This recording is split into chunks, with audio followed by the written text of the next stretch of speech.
Fellas, what is going on? And welcome back to the Dazed and Confused Fantasy Football League. This is the Week 7 edition. That's a day late, but instead of the bitching, just be happy that you get this at all. I'm the only one doing shit for this league. Do something that people will bitch about, okay? Before you bitch at me. God, bruh. Make videos for people and they'll bitch about it. Call it 9/11 because I missed a day. I'm busy on a Tuesday.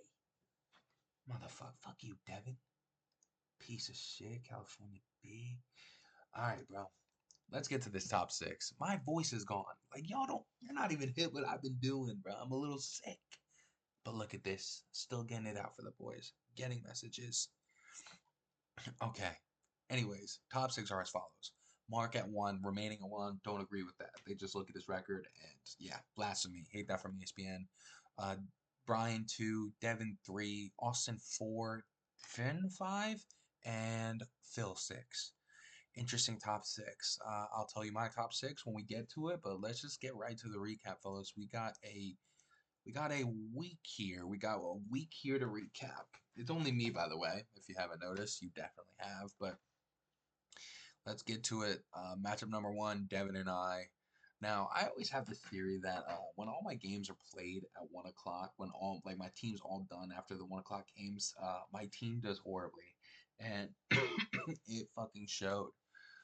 James Cook, which is just like kind of like a floor week for him. I think 9.2 is his second lowest in the season.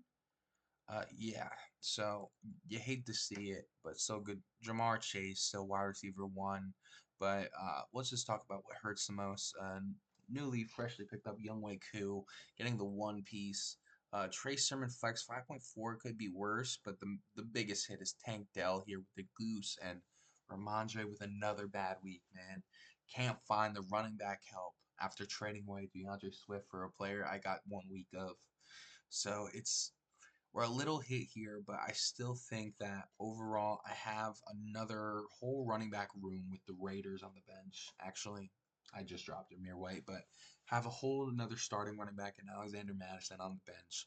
If anything goes wrong, we do have a starter. But yeah, man, we're praying for Nico to come back. Devin gets a win in, I'll say, convincing fashion because my team mostly shits the bed, but 109 is not a score to be upset about at all. You look at Jameson Williams getting point 0.1 and then getting suspended. That's kind of crazy. Devonta Smith getting point 0.3. You're like, damn, I was just starting to believe in you. He loses Ayuk. So maybe should hit him on the rankings a little bit. Maybe put a little Austin action or Phantom action above him. But the reason why I love his team in general is because he does have this wide receiver depth. Um, Kirk has got a lot of floor weeks from the wide receivers too, but Jordan Mason can easily come in here as well. I mean, the people that go off are Tush Push, Jalen Hurts, Brees Hall looking good for the second week in a row. Great start from the Bengals defense, and McManus getting 23 combined. So I mean, it's a good week, and it's Tucker Craft the truth. Jordan Love does love slinging that ball, throwing picks as well. But yeah, tough loss for me, but 3-4 is a record I think I'm very familiar with. I still have plenty of season left. I think 7 out of a 14-week season is nothing to ride home about, anyways, if you're on the top. So, yeah, second half underway. Usually a second half team. Check the stats on the website. All right, good win, Devin. 5-2. I think you're the best team in the league so far. Next, Finn versus Greg. Finn gets a win here. Lamar Jackson, absolute monster game. DK Metcalf comes through after we were just talking shit about the CD Lamb trade. Jaden Reed with the 2, Cortland Sutton with the 0, but we're able to withstand it because we also get the combo of Austin Cyber and Eagles defense getting. Wow. You love to see that production. I don't know what to call that group of defense and kick. It's just the special teams, defense and special teams. Like you get that good production, and you're most likely gonna win. I finding that, and it is literally a shot in the dark, is so good. The running backs, Aaron Jones comes back, does well. So even though he loses ETN, the running backs are actually not that hit. Rashad Bateman has a breakout game, so maybe use him in that flex position. Yeah. We get a floor week from Greg, is what I would think. 6.1 from Neighbors, 5.4 from Kamara, 7.5 for Pollard. Like, these are good players that had bad weeks. Patrick Mahomes is just kind of bad at general. If anyone would know that, I thought it would be Greg, but yeah, maybe not the guy.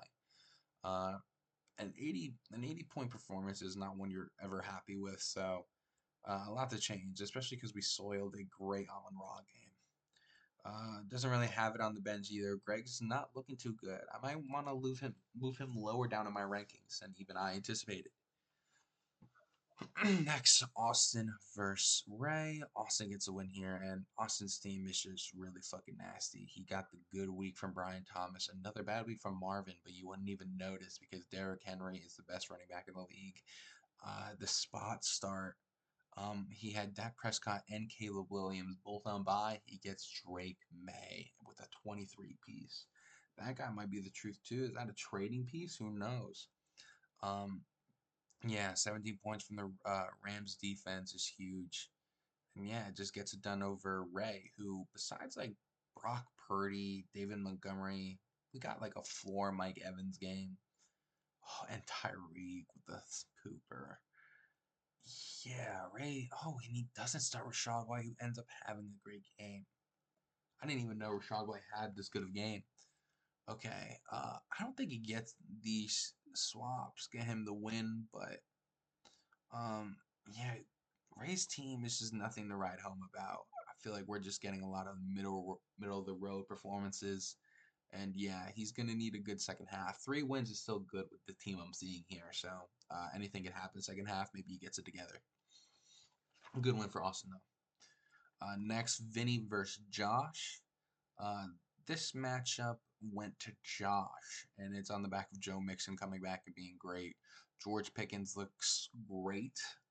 It is his first great game of the season with Russell Wilson. So maybe if that's something to come, and he actually wins this trade with Mark because of what happened to Godwin, we'll get over that. We'll go over that as well. But yeah, what a good performance from George Pickens. We get Kate on. This is like you wouldn't think it. And out of all the receivers that on would get reps, but then when both of them go down, you're like, okay, now it's Sterling Shepard and on. So this might be a pickup of the century, and it's a third win. Is a third win for Josh on the season. Um, he has Kyler on the bench. Yeah, Anthony Richardson might not work out, so his team could be better going forward as well. Josh is on the up. Vinny, this is just a tough loss because I don't even think Vinny's team is that bad. Jets just soil themselves. Deontay Johnson has a pooper, but then Bryce Young is going to throw him the ball, so he might not be great again. Vinny will get back like a Nick Chubb this week. Josh Jakes has a good game. Joe Burrow, Njoku in the return looks amazing. So his stud's still kind of stud, but we hit a lot of floor weeks from Diggs, Deontay, and the Jets defense just absolutely get pooped on. I was not expecting Russ to carve them up like that. Najee looking the best he's ever have. Yeah, I mean, good win for Josh. I'm getting him a third win. Bad loss for Vinny. Now pushing him below 500. Next was this insane game. Now, guys, I wasn't paying attention to the exact scenario of what happened Monday night. So don't get mad at me if I'm butchering the recap of it because I really wasn't paying attention. But what I remember is that Baker was playing and got insane garbage time stuff from the Ravens, giving him, I think, yeah, this is the 1.15 victory over Mateo, who falls to 2-5. I mean, a gut wrenching loss. Wow. Let's recap the teams. Phil's having a receiver issue. I don't know if it's gonna get solved. Um, he has Debo and Juwan, but like I don't even know the right one to play. A Chain doesn't look bad. Devontae and the new team was always going to be a growth period. But the running backs are enough. Baker Mayfield garbage time is enough. Even though the Falcons defense shits themselves against Seattle, Jason Myers kind of puts in a little shift of his own. Cameron Dicker made it a great game. It really did. But yeah, this loss is this Travanta's best game on the season? Yeah, so you hate to see you soil that. Justin Jefferson's got to be wide receiver 2, 4. Dude, it's amazing. Romeo Dobbs in the spot start. We're getting Lamb and Swift back. Mateo's team is good. It's just another gut wrenching loss. 2-5 is not completely backbreaking. I like to think that 7 wins is the most you can lose in a season. But when you have a whole half left, you have to go 5-2 out. It's doable, but you have a long road ahead, Mateo. Tough loss here, but good win for Phil. Getting him back to 3 wins. Now this one was a fucking bloodbath, but Brian gets it done. Uh, I told him I was cheering for him this whole time too. I said I was cheering for him in Smack Talk. I said I was cheering for him in this recap, but I had to give it a mark. I'm happy I got my edge count wrong. Fun fact I want to show. In my edge count, actually, Brian got all 3 of his right, and I got mine wrong. And now, if Vinny and Mark have anything to say, it's because I predicted them to win and they lost. So fuck you.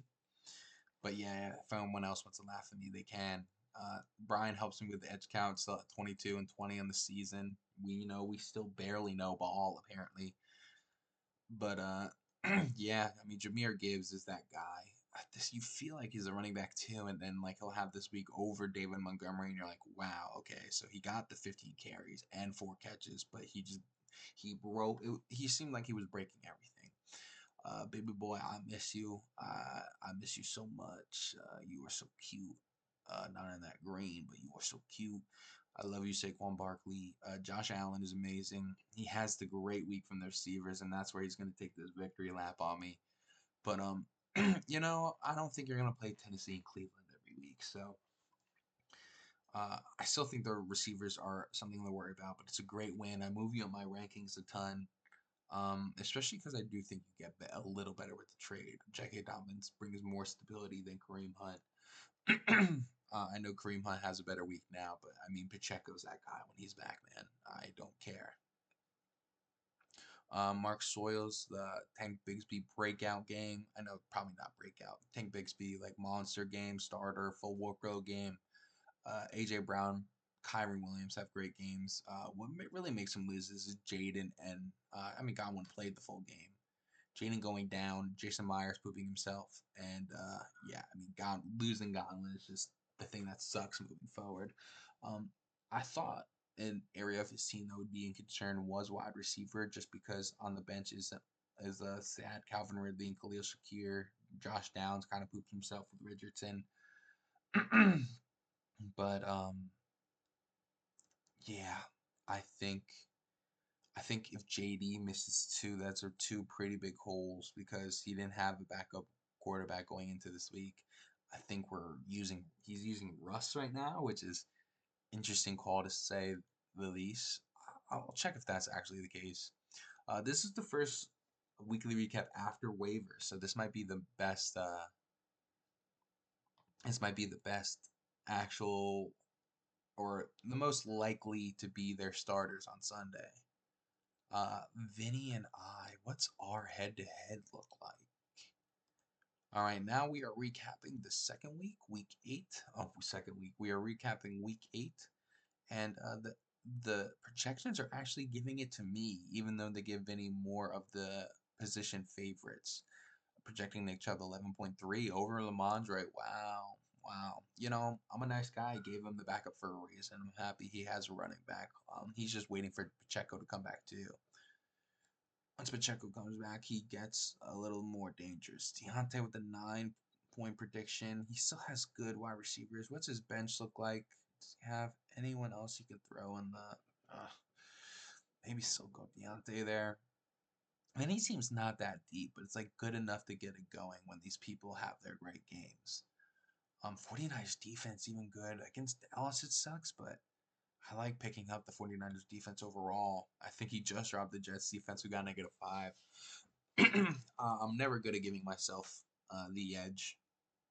I want to give it to me here. I want to say that I go to 4-4 in the season, but I could easily go to 3-5. Vinny seems not bad whatsoever, but I'm not gonna lie. I like my matchups. I think Jamar Chase against Philly, they can't stop pass protection at all, and that's the best. I think Tank Dell bounces back. I get DJ Moore back from his bye week. Jordan Love against Jacksonville. Yeah, I'm giving the edge to me here. What's Vinny and I's head to head? 7-3 with a 1-1 playoff record. Whoa, this is actually pretty checkered, Vin.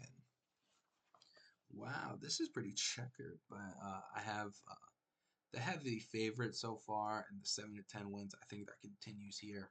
Wow, wow, wow. Next matchup we have Greg versus Austin. I'm just clicking around anywhere now. What's the head-to-head look like? Bye-bye. 6-4 in favor of Greg.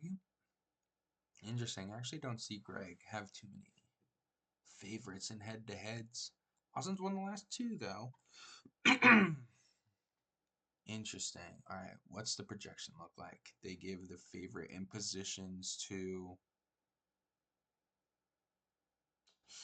I mean, I don't know, because they give him defense and kicker, which is, like, fine. Uh, they give him both wide receivers. Oh, yeah. I would, too, actually. Who's on bye? Oh, no, he's just not. He doesn't have Cooper Kupp in, and he's benching Marv. Wow. I have to get Marv off him. Okay. Wow. Greg seems pretty solid. Not loving Tyler Lockett at the flex. Olave has been very disappointing. I like Austin teams more. I'm going to predict Austin to win, but for some reason they're really projecting Amon Ra a great game. No, Amon Ra, Greg a great game. Mostly on the back of, honestly, neighbors. Interesting, interesting. Yeah, I give the matchup to Austin, but we will see. Next, Devin versus Ray. Now, we already know about this head-to-head. I clicked on Josh. Devin is winless against Ray. If you look at this, it's only gotten worse. The head-to-head scoring is not even great either. People forget Devin started this league being fucking horrible, and scoring 76. I think these are 5 matchups. 5 matchups in 3 years is actually kind of crazy. And scoring 76 on average. Like me, Devin 68. Ray 163 to 59. These are pooper scores, Devin. 78, 68, 59, 75, 100 one time, and Ray still won. This is hilarious. Wow, they do give Ray the wide receiver edge. He has Cedric Tillman in over DeMonta Jackson Smith. Well, I was gonna say the edge to Devin's team here, but I don't like this Cedric Tillman start here. I'm not gonna lie. I'm still gonna give the edge to Devin here, but man, not loving that overall. I know Greg is flexing Jordan Addison, but I like that more than Cedric Tillman. I'm not gonna lie. So yeah, edge to Devin. Hopefully he breaks the curse. Josh versus Phil. Checking head to head first. Josh, good, good. V Phil. Head to head goes to Phil. Winning the last matchup, they were dead even earlier. Whoa, Josh scores a lot more than Phil in these matchups, but Phil has more wins. That is very interesting. Well, that is hilarious. Let's see what the matchup looks like. 123 projection. Don't love that. I think that might be an overrating with Devontae, Debo. 15.9 from A-Chain? I mean, are we serious? Josh has Ladin, benching Pitt, Sterling Sharp, Christian Watson. I'm gonna go with edge Phil, but I don't love his projections. It made me want to pick Josh. It's not even Phil's fault. They're just like really sizing his team right now. Don't get me wrong, it's good, but he's projected 111. Oh, he's projected 123, averaging 111. Like projecting projecting Josh at 103 because his average 103 makes sense, but we're just projecting him to have his best week of the season. We'll see if that's true, ESPN. I'm gonna give the edge to Phil. Mateo v. Brian. This is actually a former rivalry matchup in the past. They used to talk a lot of crap now, but the only person to talk crap to me or to Brian is me now. So we'll see if this rivalry keeps up. It's actually in favor of Mateo, who's won the last two matchups. Used to be in favor of Brian. 126 projection. Wow. They give Justin Jefferson to CeeDee Lamb is so nasty. They give him the wide receiver head, as they should. But the rest of the team just really does look a lot better. Quarterback, both running backs. Flex, 16.2 projection for Jacob Dobbins is just crazy to see, man. Like, I don't like that they size him so much. But what's the bench look like? Jalen Warren, Chase Brown. Yeah, interesting. I'm gonna give the edge. I love Mateo's receivers. I think his running backs can do just enough. But Josh Allen's playing Seattle. Saquon's playing Cincy. Jameer Davis is playing Tennessee. I'm sorry, Mateo. I'm gonna have to give the edge to Brian. I'm cheering for you, but I'm gonna give the edge to Brian here. He's gonna level that rivalry right up. And then Finn versus Cuddy Man. Mock the Finn. The matchup's actually in Finn's favor, but they give it. They like, what do they rate Finn here? They still give the edge a little bit to Finn, 48 out of 100, because he's won. Is it 7 of 8? No, I think it's no 7 of 8. No, he's won 7-8 overall, but the one win he has in the playoffs, I wonder if they valued it more than two. It is not. The scoring is pretty even. 99-7, 98-3 is crazy. The playoff win is from early days, 2017. I believe that's a championship in year 2. 3? 2. Don't remember. 2017 is year 3. So, yeah, championship year 3. Close matchup, too. Do we have the score? No. Damn. Let's see. I have Finn above him on the rankings. He has. Oh. DK might be out. Was not even hit. Was not even hit. I was like, wait, I might have to put Mark. I might have to give the edge to Mark. Yeah. Folk. Folk, mate. Oh, he's going to start with King over Kelsey. Yeah, I'm going to give the edge to Mark here. And I'm going to change. Alright, I have my top 10 rankings here. But I'm actually going to change this. Austin. Oh. Austin. Mark. Oh, Mark. Mark. Finn. But I have to change the colors too. Sorry. Stupid thing I do, but I'm doing it. Alright, here are my top 6. I have Devin at number 1. I have Mark at number 3 because of the Godwin injury, and he's coming off of a loss. So I think moving him from 1 to 3 makes sense. Devin and Austin go up with their wins. Finn below Mark because I did give the edge to Mark. I didn't know. DK's gonna most likely miss. I'll look into that a little more. Brian from 10 to 5, probably still not happy with that because I think ESPN had him at 2. But 5 spots up after a good win over Mark. I mean, you can't be upset with that. A new bottom of the league, Ray, Mateo, devastating loss against them to 11. Josh 10. I moved down to 8 from I had me at 5. I'm hilarious with it. I mean, Brian had me at 7. Yeah, no guess this week, so no guess ranking. And yeah, that's it, fellas. All right, I'm gonna go watch some NBA basketball. And if you notice, I did the whole recap with the championship on my arm because y'all need to get reminded who the fuck I am. I'm the champion. Stop talking to me like y'all are with me. You're not. I am the most recent champion. I'm the only one to hold this title so far. Y'all need to recognize. All right, fellas, absolute pleasure. I will see y'all next week and peace.